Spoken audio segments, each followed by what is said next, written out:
Hello dear students, करते हैं first Feb 2024 shift one का जो मेंस का क्वेश्चन, जो कि बहुत बार नीट में भी आ चुका है एक बार और एडवांस में भी आ चुका है एक दो बार। फिर इंपॉर्टेंट क्वेश्चन है। पहले इसका जनरल रिजल्ट देख लेंगे अपन। तो हमारे पास दो चार्जेस हैं। चार्ज क्यू है और मास है एम। दोनों का चार्ज सेम है, ठीक है। और इनकी डेंसिटी हमको गिवन है रो इक्वल्स टू 1.5 ग्राम पर सीसी।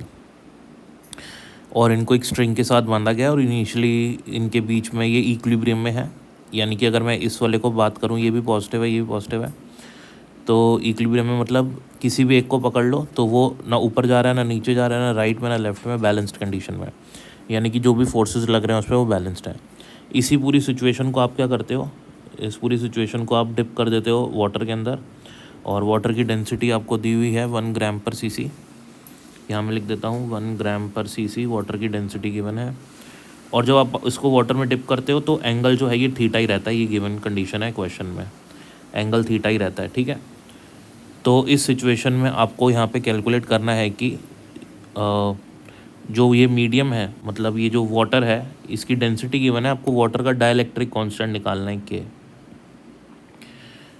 तो शुरू करते हैं क्वेश्चन को, क्योंकि क्वेश्चन ने अपने आप ही हमको बोल दिया कि जो हमारे पास ये स्फेयर्स हैं ये बैलेंस कंडीशन में, तो इस पे लगने वाले फोर्सेस देखते हैं। इधर टेंशन लगेगी, टेंशन हमेशा खींचती है, तो टेंशन इसको अलोंग द स्ट्रिंग इधर खींचेगी। वेट यानी कि mg नीचे की तरफ लगेगा। ये वाला जो स्फेयर है ये भी पॉजिटिव चार्ज है, इसको रिपेल करेगा इधर की तरफ Fe फोर्स से। अब बात करते हैं इस वाले चार्ज की। ये एंगल थीटा है, तो बाय ज्योमेट्री एंगल भी थीटा ही होगा। क्वेश्चन में गिवन है दोनों तरफ एंगल थीटा ही रहेगा। और यहाँ टेंशन बदल जाएगी स्ट्रिंग में, क्योंकि इसको पूरे सिस्टम को वाटर में डिप किया है तो डिफरेंट टेंशन होगी। क्यों डिफरेंट टेंशन होगी? क्योंकि वेट जो है वो अब एपरेंट वेट होगा। और आपको पता है वाटर में डिप करने पे एपरेंट वेट का फॉर्मूला होता है उसका रियल वेट माइनस उस पर जो बाइंड फोर्स लग रहा होता है वो, ठीक है। तो W है उससे वेट हो जाएगा W डैश, ठीक है। ये वाला फोर्स भी बदल जाएगा क्योंकि मीडियम में चार्जेस पे फोर्स भी बदल जाता है, तो Fe फोर्स आ जाएगा Fe डैश। और T, इसीलिए T टेंशन T डैश में बदल जाएगी। अब हम यहाँ पे लामीज़ थ्योरम का यूज़ करते हैं इस क्वेश्चन को फटाफट करने के लिए। लामीज़ थ्योरम बेस्ट तरीका है। तो हम लोग क्या करेंगे, लामीज़ थ्योरम क्या कहती है कि जो भी आपका फोर्स लग रहा है उसके अपोजिट एंगल का साइन का एंगल आपको लिखना होता है। जैसे अपन W की बात कर लेते हैं तो W और इसके अपोजिट ये वाला एंगल है, तो sine 90 plus theta is equals to दूसरा फोर्स है Fe equals to Fe upon इसके अपोजिट ये वाला एंगल है। ये वाला कितना होगा, ये पूरा का पूरा 180 है। 180 में से ये थीटा है तो ये 180 माइनस थीटा होगा, ठीक है। तो साइन ऑफ 180 माइनस थीटा, तो यहाँ साइन 90 प्लस थीटा हो जाता है कॉस थीटा, और साइन 180 माइनस थीटा हो जाता है साइन थीटा। तो W by cos Fe by sine बन गया, ये इक्वेशन बन गई। ऐसे ही हम इस लिक्विड के लिए भी लिख सकते हैं सेम Fe डैश और W डैश के लिए। तो हमारी सेम इक्वेशन बनेगी, बस W की जगह W डैश आ जाएगा और Fe की जगह Fe डैश आ जाएगा। दो इक्वेशंस बन गए अपने पास। अब हम इन दोनों को डिवाइड करते हैं, ठीक है। तो क्या आएगा मेरे पास, कॉस और कॉस कैंसिल हो जाएंगे, साइन और साइन कैंसिल हो जाएंगे, तो W बाय W डैश बराबर Fe बाय Fe डैश बचेगा, ठीक है। यहाँ पे थोड़ा सा फोकस करते हैं। तो W डैश को क्या लिख सकते हैं हम, W माइनस Fb, ठीक है। और Fe डैश को क्या लिख सकते हैं, Fe डैश को लिख सकते हैं Fe बाई के, क्योंकि हम जब किसी मीडियम में दो चार्जेस को डिप कर देते हैं तो उन पे जो फोर्स होता है वो K टाइम्स कट जाता है।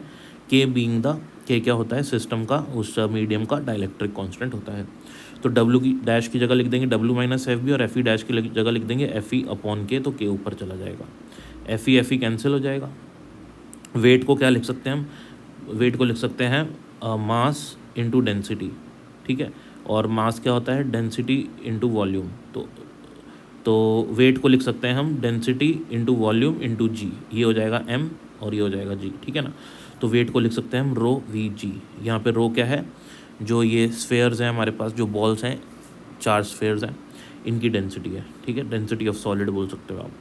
तो रो Vg वेट हो जाएगा, फिर से वेट की जगह रो Vg आएगा।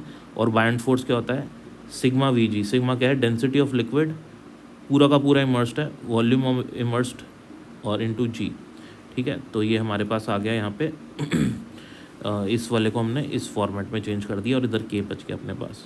अब आप यहाँ पे रो है डेंसिटी ऑफ जो बॉडी है और सिग्मा है डेंसिटी ऑफ लिक्विड। तो रो वी सॉरी Vg कॉमन दिख रहा है ना आपको, तो नेक्स्ट पेज पे हम वी को कॉमन आउट लेते हैं। वी कॉमन आउट आ गया, ठीक है, वी कैंसिल हो जाएगा, क्या बचेगा, ये एक फॉर्मूला बन गया हमारे पास, rho upon rho minus sigma. इसको आपको याद रखना है।